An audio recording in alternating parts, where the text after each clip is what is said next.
no sé si os pasa, pero nosotros, desde que nos hemos convertido en padres, sobre todo a mí me afecta más todavía, cada vez que enciendo la radio, la tele y escucho todas las barbaridades que pasan en el mundo, ¿no? Las noticias. ¿No os pasa a vosotros que os deprime profundamente? Bueno, pues yo desde va a hacer 11 años que tuve que dejar de ver la tele y dejar de consumir noticias. A ver, de lo importante te enteras, ¿vale? Porque te vas a enterar sí o sí, pero no era ese machaque constante porque me notaba que me afectaba mucho. ¿Y qué diferencia hay entre la Isabel que tiene una hija en ese momento a la que no tiene hijos?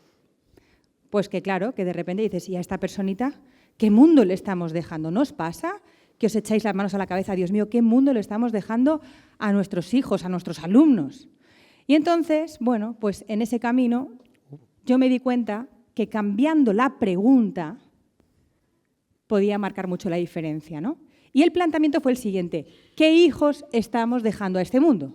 Porque cambiar el mundo es algo como muy abstracto, ¿no? Como muy complicado. Pero yo sí puedo hacer cambios sustanciales. ¿De qué manera? En la manera en la que yo me relaciono con mis hijos, en esos valores, esos principios que yo quiero transmitirles, ¿no? Y en todas esas habilidades que quiero que adquieran, pues para que el día de mañana el mundo sea un lugar mejor. Porque hoy los niños son nuestro presente, pero es que van a ser el futuro de la sociedad. La sociedad va a estar formada por nuestros niños. Eso es así. Por lo tanto, está de nuestra mano que tanto nuestros alumnos como nuestros hijos e hijas puedan convertirse en esas personitas, ¿vale?, que queremos que sean ese cambio social que tanto necesitamos. Entonces, ¿quiénes somos nosotros? Bueno, pues somos una familia como la vuestra, básicamente. Un padre, una madre, como tú, que en un momento dado, con nuestra hija mayor, que va a cumplir 11 años, qué barbaridad, ¿eh?, cómo pasa el tiempo.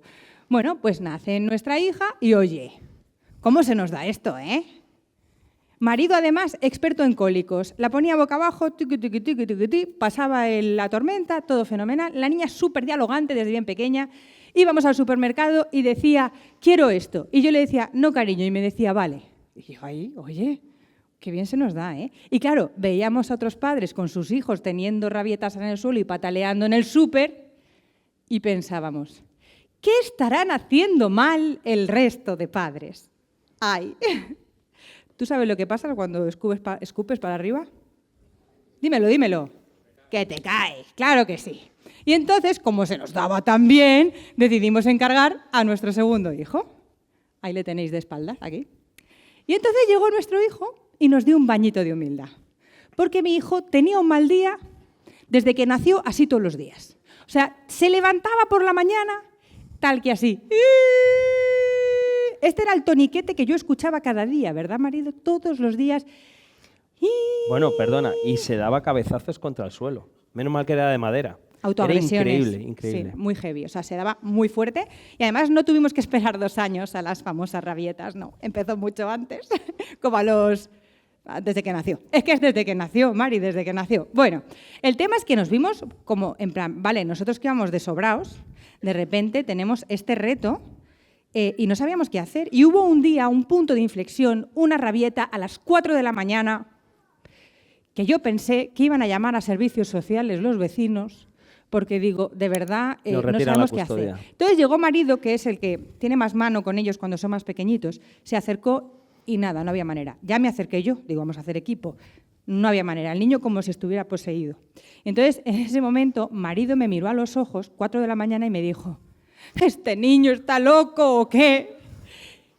Y yo ya regentaba en aquel entonces un blog de maternidad llamado Una Madre Molona. Y entonces yo me pongo a contar, oye, molonas, es que me está pasando esto, es que no sé qué hacer, SOS, ayuda. Y me empiezan a hablar de disciplina positiva. O sea, no me encantó el término, o sea, me generaba un poco así como de dudas, pero yo no juzgo sin conocer. Y entonces, bueno, pues digo, voy a hacer un cursito de disciplina positiva. Ahí que me voy a la cama, niños dormidos, cojo el ordenador, lo abro y le digo, marido, ¿te haces este curso de disciplina positiva conmigo? Eso es de hippies. Paso. Eso es de hippies. Y yo que soy muy tercera, algún día os contaré por qué esto influye en la personalidad, pero yo soy la tercera, la pequeña de 3 hermanos. Yo hago lo que me da la gana en la vida. Yo no voy pidiendo permiso. Y dije, pues ya lo hago yo, no pasa nada. Oye, que me pongo a escuchar el curso este de hippies y si los hippies no dicen tonterías, yo empiezo a ver que hay mucho sentido común, me cuadran muchas cosas, y es que nadie nos enseña a cubrir las necesidades emocionales de nuestros niños. Ya lo decía Enrique. Ha dicho, sí, tú cuando vas a ser madre, clases preparto, que te enseñan a respirar, a empujar, poquito más, ¿no? Pero de repente te dan al bebé y te dicen, ala, tú te apañes. Oye, ¿y qué hago cuando expresa una emoción? ¿Qué hago con esto? Es que no sabemos qué hacer porque nadie nos ha preparado para esto. Y entonces, bueno, aquí ya me vuelvo un poco yo, un poquito, ¿cómo diría? Marido. Friki, no me sale la palabra. Me volví una friki de las rabietas. Oye, rabieta que yo iba corriendo, me agachaba, conectaba con mi hijo, y yo no te voy a decir que las rabietas desaparecieron, no. Pero sí bajaron en frecuencia, en duración y en intensidad. Y marido, que no cree en estas cosas, no creía en aquel entonces, miraba de reojillo. ¿Qué pasó? Que de repente los niños, cuando tenían una necesidad emocional, ¿a quién iban?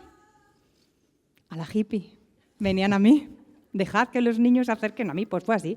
Y marido ya empezó un poquito ahí con la mosquita de otra oreja. Un poquito celosillo, sí. Un poquito celosillo se puso. Lo que pasa que marido es muy de la ciencia. Yo soy la parte más emocional y él la parte más científica. Y entonces se puso a estudiar. A ver, a Daniel Siegel. Luego hablaremos. Bueno, luego hablaremos de las figuras que han marcado pues, la manera de educar que nosotros utilizamos desde hace ya, pues, ¿cuánto hace de esto? Pues hará 7 años. 7, 8 años. ¿Vale? Porque luego llegó la Mini, ¿vale? Que es nuestra tercera hija. Lo que pasa es que ya fue desde antes, ¿no? Desde que nuestro segundo hijo nos lo puso así, que no nos lo puso, que el niño estaba siendo un niño. Éramos nosotros los que no estábamos entendiendo. Entonces, este cambio fue tan bestial en nuestra casa que yo empecé a contárselo a las molonas, porque yo ya tenía mi comunidad en blog, tenía mi comunidad en las redes sociales, y yo empiezo a decir, o sea, gente del mundo, si estáis desesperados, haced esto, que es que nos ha dado la vida. El problema, o no problema, que nos cambió la vida fue que las molonas empezaron a preguntarme a mí. Oye, ¿qué hago si mi hijo? ¿Y qué hago si...? Y yo, que a mí no me preguntéis, que yo no soy experta en esto. Que no. Y yo iba como derivando. Es que tú lo explicas tan bien. Es que me río tanto contigo. Es que, digo, bueno, venga, lo voy a estudiar por mí primero, por mi familia, por todos mis compañeros y por mí el primero. Y entonces me certifiqué en disciplina positiva y a partir de ahí me explotó la cabeza y dije, madre mía, esto lo tiene que conocer todo el mundo, porque podemos mejorar el mundo a través de mejorar las relaciones con nuestros hijos. Y entonces nos pusimos manos a la obra. Y marido se sumó al cambio también.